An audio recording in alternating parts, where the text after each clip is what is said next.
Welcome. In this tutorial, I'm gonna show you or teach you on how to connect Printify to Etsy using your computer. So if you want to know how I did it, just keep on watching.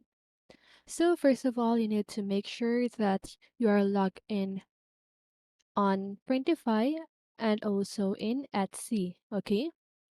So now let's just go ahead and first go to Printify and click here the my new store button and click on add new store.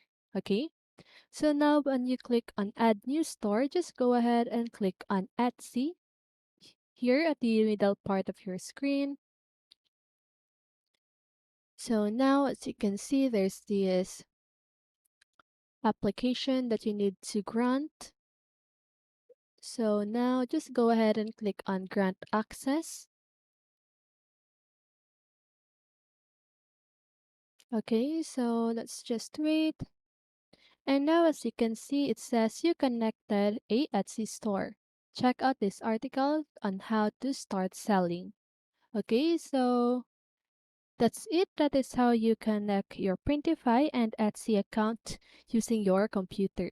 So I hope this video helped you, and if it did, make sure to like, subscribe, and hit the bell notification so you won't miss a video. See you in the next one and have a great day.